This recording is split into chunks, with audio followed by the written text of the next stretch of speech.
Okay, so first off is our built-in video editor sa Windows 10. So to access it, just go to the search bar, then type in video, then kusa na siyang lalabas o mag-appear. Just click the video editor, then click new video project. Let's say for example, ang title nito is sample video editing. Then hit OK. In here, dito tayo nag-i-import or nag-a-add ng pictures, videos, video clips, audios, and so on and so forth. Then sa section naman ito is yung ating timeline. And of course, we could add title card, text, motion, filters, and we could also preview itong ating ine-edit na video. Then meron ding background music, custom audio. And then of course, if you are finished, you just click finish video. So kumbaga ito na yung pinaka-successor. Kung natatandaan nyo si Windows Media Maker, ito na yung successor niya. Kaya kung mga simple video editing lang naman yung ating gagawin, so pwede na natin yung gawin dito sa built-in video editor ni Windows 10. Okay, so next is our Windows 10 built-in emojis. So let's say for example, gusto mo mag-insert ng mga emojis sa iyong document or PowerPoint, or actually kahit sa mga social media platforms pwede rin nating ma-utilize ito, like Facebook, Instagram, Twitter, or even sa comment section ni YouTube, pwede natin gamitin ito. So kung paano i-access yon, just press and hold the Windows key logo plus the colon key sa ating keyboard. And after that, mag-a-appear si Windows emoji, meaning pwede na tayo mag-insert ng mga emojis natin. So let's say for example, ito, and then heart. So there are various emojis na pwede nating pagpilian. Actually, kung ano yung nakikita natin sa ating mga cellphones, yung mga emojis doon, so halos nandito rin naman siya.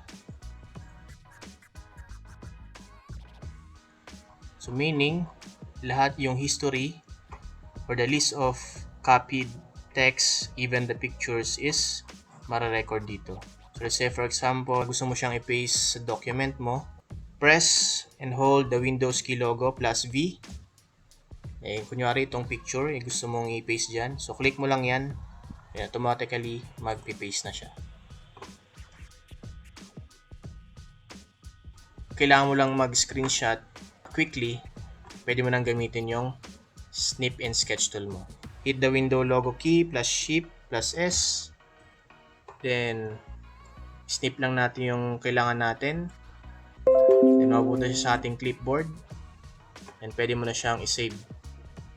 Ngayon kung gusto nyo palitan yung border na nandito, so click nyo lang ito, yung 3 dots. Then go to settings.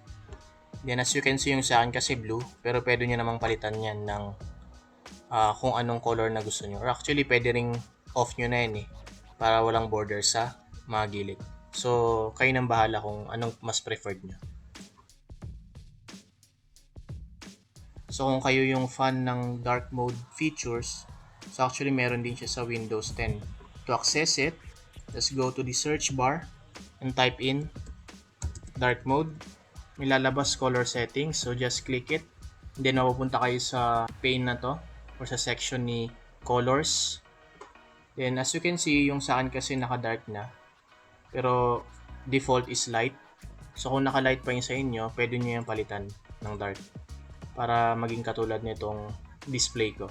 Naka-dark mode na siya.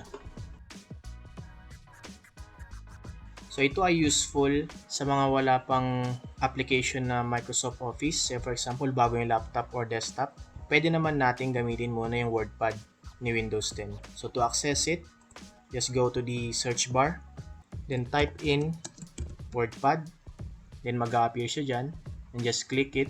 Then as you can see, yung mga basic features ni Microsoft Office Word, nandito rin naman sa WordPad. Kaya for a while, kung wala ka pang MS Office application, pwede mong gamitin yung WordPad ni Windows 10. Okay, next is our magnifier and read aloud feature. So to access it, just hit the Windows key logo and the plus sign key sa ating keyboard. Then mag-a-appear si magnifier tool. So basically ang feature ni magnifier is to zoom in and of course to zoom out. But actually meron siyang tinatawag na read aloud feature na kung saan, let's say for example, gusto mo mag-multitask, at the same time gusto mong pakinggan yung isang article. So bukas tayo ng article. So let's say for example, itong blog ko gusto kong pakinggan, The Perfect Plan. Then just click the read aloud button and then If you look away and just turn your back on those you don't understand, you'll regret it someday. Accept what's happening before your eyes as a fact. A perfect plan doesn't mean having everything go within expectations. A perfect plan is achieved when it has the elasticity needed to flexibly deal with troubles. okay, so as you can see, yun yung ating read aloud feature. So, babasahin niya sa'yo mismo yung gusto mong ipabasa. And so, magandang gamitin ito kapag may tinatrabaho tayo at the same time, may gusto tayong pakinggan na article or and so on and so forth. So, useful to sa mga palagi nagpupuyat sa trabaho or kapag nag-aaral ka, ginagabi ka na. So, syempre medyo hindi yun maganda sa mata. To access it, just go to the search bar and type in night light or at least night. Then, just click the night light na nag-appear. As you can see, pwede natin kontrolin yung kung hanggang ilang blue light lang yung pwedeng i-generate ng screen. Or pwede rin naman nating i-schedule. Say for example, from 9 PM onwards. So, tatanggalin na ni Windows yung ating mga blue light. Then, pag dating naman ng 7 AM, so back to the default na siya.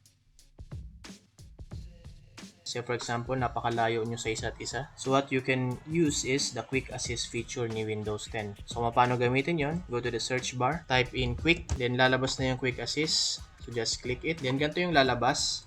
So dito, ito yung area na kung saan i-type in or i-paste nung magpapa-assist yung code na i-generate mo. So paano mag-generate? Click mo lang ito. And after that, may lalabas na security code. Then meron siya expiration time. So i-copy mo lang yan. So click copy to clipboard. And then ikaw nang bahala kung paano mo siya i-send. Send mo siya sa messenger, sa email, and so forth. Or habang tumatawag ko, sabihin mo yung code, pwede rin. Then kapag naalam niya na yung code, i-paste niya yan dito, yung i-assist mo. Then click share screen and automatically ma-access mo na yung laptop niya or screen niya. Of course, kailangan merong internet or merong internet connection. So useful ito lalo na kapag magkalayo yung lugar ninyo.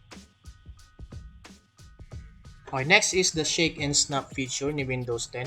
So let's say for example, napakaraming windows na naka-open sa screen mo. Tapos gusto mo nang mag-focus dito sa folder mo. So what you can do is just shake it.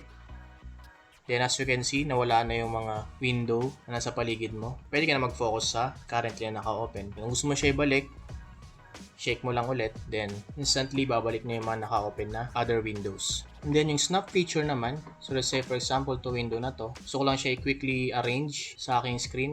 So hold, then snap, and release. And so as you can see, andito na yung mga ibang window ko pa na pwede kong i-arrange. So let's say for example, gusto ko rin itong i-work on. And so instantly, mare-rearrange natin yung ating mga windows. So just click itong icon na ito. And then as you can see, pwede tayo mag-create ng new desktop or just go to the existing desktop 2.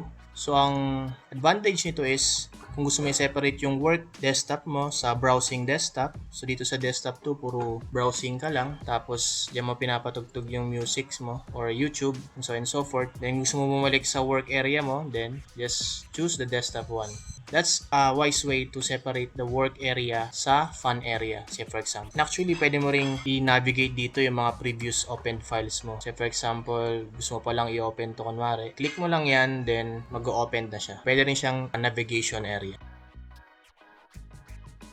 So to access it, just go to the search bar, then type in voice. So lilitaw na si voice recorder. So just click it. Then say for example, nasa lecture ka, tapos gusto mo i-record yung sinasabi ng professor. Click mo lang yan, then mag-i-start na siya mag-record.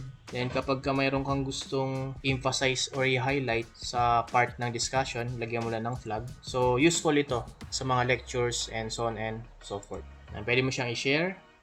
Pwede mong i-trim. And of course, kung ayaw mo yung na-record mong audio, pwede mo namang i-delete. And then, i-rename mo yung pangalan ng recorded audio mo.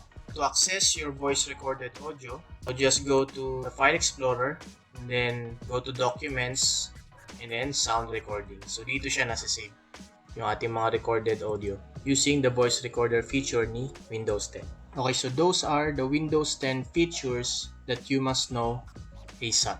Alright, so that's all for me for today. See you next time. I'm out.